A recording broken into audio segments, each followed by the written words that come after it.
Alors, bonjour tout le monde. Retour sur la période de questions. Hier, on a vu un moment plutôt troublant ou malaisant, alors que le chef du Parti québécois, Paul Saint-Pierre Plamondon, a posé une question très importante et sérieuse sur le sort de l'hôpital le plus important du centre du Québec, l'hôpital de Drummondville, l'hôpital Sainte-Croix, qui croule littéralement là, par manque d'investissement. On a décrié la situation depuis 2 ans et l'absence de l'inscription de l'hôpital au PQI.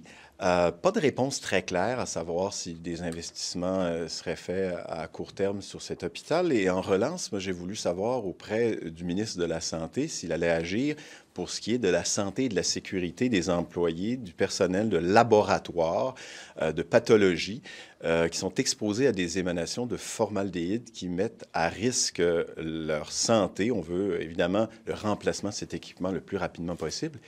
Et la réponse de Christian Dubé nous parle de l'hôpital de Maria, en Gaspésie, 2 fois plutôt qu'une, à 700 km de l'hôpital Sainte-Croix.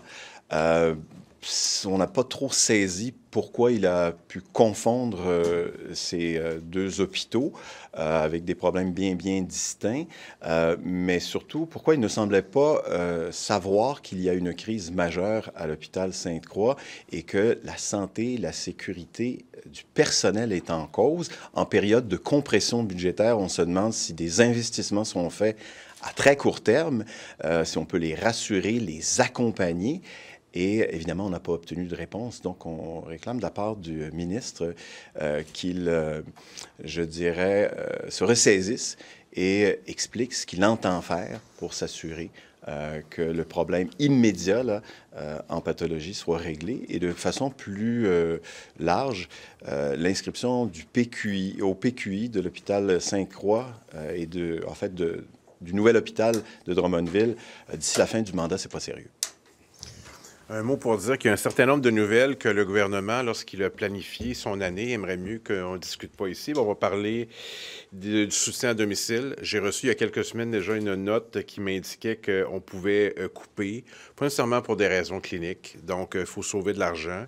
C'est le cas au Bas-Saint-Laurent, c'est le cas ailleurs aussi. Donc, il y a des parents qui nous appellent en disant « Mon père ou ma mère qui est âgé a moins d'heures de soutien à domicile. On nous demande de compenser pour des tâches auxquelles on n'est pas habitué, puis qui créent une intimité particulière avec nos parents. Donc, on est rendu là, puis le mois de janvier n'est même pas terminé. Donc, c'est pas sans raison qu'on a demandé que le gouvernement nous présente son plan de compression. Ce n'est pas des blagues, c'est pas de la politique, c'est pas banal, là. Partout, on se demande qu'est-ce qui va arriver avec les soins aux citoyens. Puis pendant ce temps-là, le gouvernement aimerait qu'on regarde seulement le premier ministre face aux États-Unis, quand chaque jour, face à nos aînés, face aux soignants, face aux enseignants, on voit les conséquences des compressions qui sont liées essentiellement à quoi? Le gouvernement a dépensé énormément pour se faire élire. Ça a bien fonctionné pour lui, mais on paie collectivement un prix très cher présentement. Et heureusement qu'on est ici pour vous en parler, parce que comptez pas sur les députés de la CAQ qui sont fait dire appuyer les lignes du gouvernement, puis ça va bien aller. Mais ça va pas bien du tout. Est-ce que François Legault est mou face à Donald Trump? Est-ce que François Legault est mou face à Donald Trump? D'abord, ce serait bien de ne pas faire de stratégie ouverte, mais il pourrait aussi consulter les partis d'opposition. M. Legault, dernière nouvelle, là, ne représente pas tous les Québécois là, quand on regarde les intentions de vote. Donc, le Parti québécois souhaite collaborer à l'interne avec le premier ministre pour trouver des stratégies. Face à Donald Trump, je veux dire, il est face aux limites de sa fonction. Contrôle pas la frontière, contrôle pas pleinement sa diplomatie. Tu sais, c'est François-Philippe Champagne puis Mélanie Joly qui parlent pour François Legault, là. Même si le premier ministre là, a sur son compte Instagram une photo de Donald Trump, là, ça ne va pas empêcher le président américain d'agir. Donc, il est aux limites de ce qu'il peut faire. Au mieux, c'est de collaborer pour s'assurer d'éviter la hausse des tarifs. D'ailleurs, un haut gradé de l'administration américaine nous a dit ailleurs, faites encore des efforts. C'est exactement ce qu'on a dit il y a quelques jours. Donc, l'attitude, c'est celle... Je pense qu'il a l'attitude de vouloir défendre les Québécois. On l'appuie là-dedans, mais il y a des limites à ce qu'une province peut faire. Sur le plan de compression, ce ne serait pas davantage à Santé Québec à venir présenter un plan de compression? On a demandé, juste avant les fêtes, à Santé Québec d'exposer son plan détaillé pour aller chercher 1,5 milliard de dollars. Mais on est face justement à ce nouvel environnement où le gouvernement a créé Santé Québec comme une espèce de paravent pour lui demander ensuite une mission impossible, c'est-à-dire de couper 1,5 milliard de dollars sans toucher aux services de santé. Alors, moi, je me dis, bon, on peut bien demander, on l'a fait à Santé Québec, d'être plus transparent, mais la commande, elle vient du gouvernement, elle vient du ministre, et nous, on fait de la politique, et notre vis-à-vis demeure celui qui donne les mandats à Santé Québec et celui qui accorde les fonds à Santé Québec pour accomplir sa mission d'optimiser les services sans couper les services et de rendre le système de santé plus performant. Ça veut dire quoi, plus performant? Ça veut dire réduire les services pour les plus vulnérables, pour les personnes handicapées, couper les chèques emploi-service, ça n'a aucun bon sens. Où est-ce que les députés caquistes entendent... C'est M. Dubé qui doit répondre de ça. D'après vous, est-ce que les députés caquistes entendent parler des compressions dans leur comté? Évidemment. Et qu'est-ce que ça veut dire s'ils ne s'expriment pas sur ces compressions? En tout cas, même s'ils ne s'expriment pas, ça existe. Dans le journal Le Manic, à Bécomo, on parle de compression importante en éducation sur 2 pages. Même si le député n'en parle pas, tout le monde est au courant sur la Côte-Nord. C'est la même chose dans d'autres régions du Québec où il y a des compressions où des citoyens nous écrivent ou nous appellent. Je dis, vous habitez où? Bien là, ils vont dire, par exemple, j'habite, je ne sais pas, mais en Mauricie. Bien, pourquoi vous n'appelez pas votre député? Bien, parce qu'il ne peut rien nous dire. Je veux dire, ils sont aussi au courant que nous. C'est des gens qui sont aussi près de nous, de l'actualité. La différence, c'est que, publiquement, je pense qu'ils devraient le dire. Je pense qu'ils devraient dire c'est inacceptable. Je ne sais pas s'ils le font en caucus, mais c'est important. Il y a des moments là, où on est au point de rupture puis on a besoin du soutien de tout le monde sur ces enjeux-là. Je veux dire, c'est sérieux, là, l'affaire. Vous les mettez au défi, en quelque sorte, de prendre la même parole si je, et même de, si je et fais de ça, dénoncer le bureau du WIP va leur envoyer une ligne. Vous allez dire ça à Pascal Bérubis. J'ai vu ce qui s'est passé les derniers jours, là. L'important, là, c'est qu'on soit capable de faire front commun pour protéger notre monde. Moi, je suis d'avis qu'il y a des compressions là, qui sont inacceptables. Dans mon comté, on a coupé des heures à l'urgence. Je veux dire, on est rendu là. C'est sérieux et ça mériterait que le gouvernement nous dise voici à quoi on est confronté, voici le plan qu'on a, puis on pourra juger des choix budgétaires. Mais c'est une affaire qui est sérieuse. Alors oui, il nous arrive souvent d'être obligés d'intervenir dans des dossiers partout au Québec, même à 4, parce que les gens nous font confiance pour les défendre. Lorsque le sous-ministre, en décembre, a écrit là, à Santé Québec pour dire qu'il ne faut pas couper dans l'aide à domicile, puis qu'on réalise aujourd'hui qu'il y a eu des coupes, il y a quelqu'un avec un chronomètre qui va chez quelqu'un pour voir combien de temps ça prend là, à l'eau de toilette. Est-ce que c'était du théâtre, la lettre qui est envoyée, ou c'est Santé Québec qui n'écoute pas le gouvernement? C'est quoi votre lecture? Bien oui, il y a une part de théâtre là-dedans, parce que la lettre ou la directive, elle aurait pu être envoyée sans nécessairement qu'on l'évente et qu'on la publicise dans les médias. Donc, il y avait là un geste de marketing politique qui consistait à faire en sorte que le gouvernement s'offusque, s'indigne du fait que, malgré la commande d'aller faire des compressions importantes, il ne fallait pas que ça touche les services, donc et surtout pas aux plus vulnérables. Donc, on a donné, évidemment, le mandat au sous-ministre de faire une lettre et de la publiciser. Là, aujourd'hui, on se rend compte que, finalement, ça ne donne strictement rien. Si ces commandes-là ne sont pas entendues, ne sont pas exécutées, mais ça pose un autre problème. Y a-t-il un pilote dans l'avion? Qui est-ce qui dirige actuellement le système de santé? Si le ministre n'est pas capable de savoir qu'il se passe un problème majeur pour la santé, la sécurité des gens qui travaillent en pathologie à Drummondville, parce qu'il y a Santé Québec qui devrait s'en occuper, Santé Québec dit, je ne sais pas si j'ai les moyens d'investir parce qu'on a des compressions budgétaires. C'est la même chose pour les chèques emploi-service, la même chose pour les services d'urgence et ainsi de suite. Alors, on se dit, bien, il y a comme cette machine-là qui doit obéir à une commande politique, et le politique lui dit, moi, je m'en lave les mains, c'est les opérations. Il y a cette espèce de structure qu'on a créée qui ne répond pas de ses actions en public, et le gouvernement qui dit, bien, les opérations, je leur ai confiées. Alors, y a-t-il un pilote dans l'avion? Je pourrais vous entendre sur la nomination du juge loqué par le gouvernement fédéral. Qu'est-ce que ça envoie comme message? Raison supplémentaire de faire l'indépendance du Québec. Le gouvernement fédéral nomme des juges pour combattre des lois adoptées au Québec. Aussi simple que ça. Alors, la loi, là, 21, nous, on a voté pour, le gouvernement a voté pour. Il y a des partis qui ont voté contre, mais qui reconnaissent que c'est à Québec de décider. Alors, quand on fait partie du régime canadien, on finance, entre autres, des juges qui peuvent dire aux élus du Québec que vous aviez tort. C'est exactement ça. Alors, je l'ajoute à la liste des raisons pour lesquelles il faut quitter ce pays-là. La Banque du Canada annonce 2 années de récession suite justement aux compressions que s'apprête à...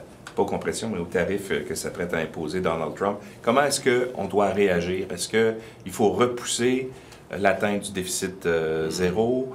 Qu'est-ce qu'il faut faire? Souvent, quand il y a récession, les gouvernements ont le réflexe de réinvestir en infrastructure. Est-ce que ce sont des choses qu'on doit faire? Je suis pas un expert et j'ai pas tous les chiffres et j'ai pas toute la réalité dont dispose le gouvernement du Québec. Donc, je répondrai pas là-dessus, mais je dirais que de nous démontrer l'ampleur des choix budgétaires qu'ils ont à faire, ça nous donnerait une bonne idée. On va arriver le budget bientôt, dans quelques semaines, puis on ne sait pas quel choix il devra faire, mais je me limiterais à dire que si on avait plus d'informations, on pourrait mieux vous répondre là-dessus, mais j'aime mieux être prudent sur cette réponse. Qu'est-ce que vous allez surveiller tout à l'heure dans le dépôt du projet de loi du ministre Robert? Vous avez eu le temps de réfléchir depuis lundi. Là, ça va être quoi que vous allez... Tellement prévisible. Alors là, le gouvernement, il se réunit, il dit là, ça va mal. Comment on fait pour remonter d'un sondage? Parce que le gouvernement Legault, il crée autant Donald Trump que l'idée de perdre en 2026. C'est les deux peurs actuelles. Il dit là, on va jouer sur le nationalisme. Ça, c'est universel. Ça a déjà pogné, on va essayer que ça pogne encore. Fait, il arrive comme en matière de langue, avec des enjeux symboliques. Pourquoi ce qu'il va présenter tout à l'heure, ça n'a pas de sens? Parce que la meilleure façon d'intégrer les nouveaux arrivants, c'est par le français. Ils ont coupé la formation. J'étais à la manifestation à Matane cet automne, puis il y en a eu partout au Québec. On est juste dans le symbole, puis tout est historique avec eux autres. Ils se proclament « Ah, c'est historique ». Je veux dire, dans cette matière-là, la plus belle façon d'intégrer, c'est par la francisation. Ils ne le font pas. Donc, ils sont déjà je dirais, discartés d'une certaine façon. Fait qu'ils vont nous présenter ce qu'ils veulent. Ça fait partie d'une stratégie électorale. On demande à un ministre d'écrire une constitution. Pas qu'il y croit tant que ça. Ils disent, là, comme ça serait bon pour l'élection. Je ne sens pas la sincérité. Si on veut être vraiment nationaliste, on est mieux de s'inspirer des gens qui l'ont toujours été pour des raisons fortes, à travers le temps, à travers l'histoire, en toutes circonstances, que ça va bien ou ça va mal, que des gens qui s'en servent comme des...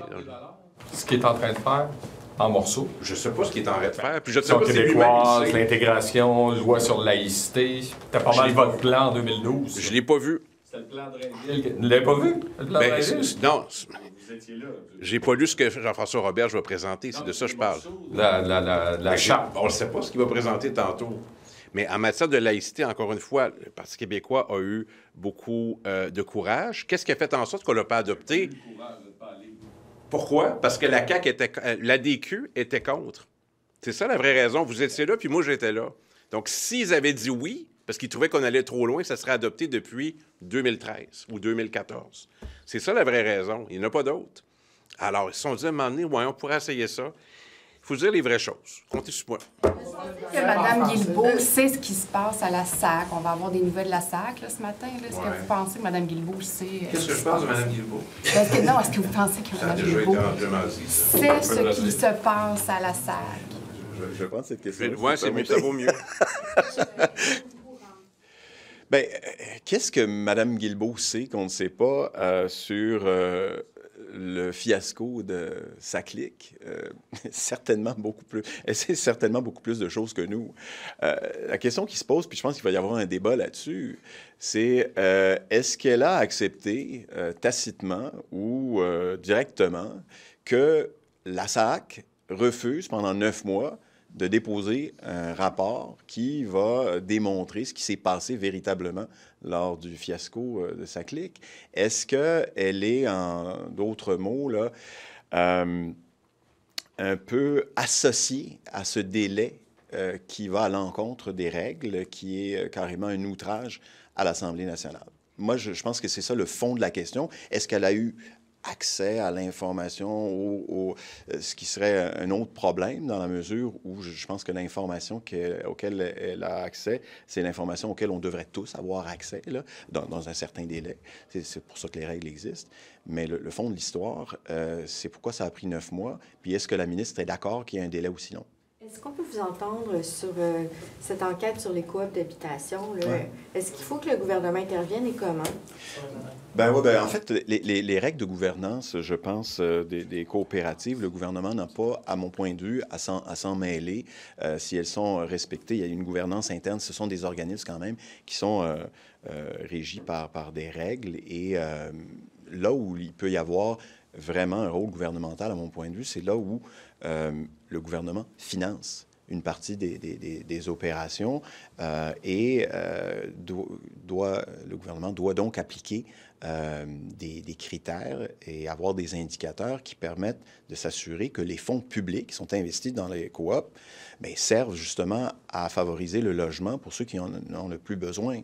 Et c'est ce que moi j'ai retenu de votre reportage, c'est si on soutient des coopératives et des gens qui sont dans les coopératives qui ont un revenu important, alors qu'aujourd'hui, la crise du logement, c'est beaucoup la question de l'accès au logement abordable, et c'est le logement social qui fait défaut.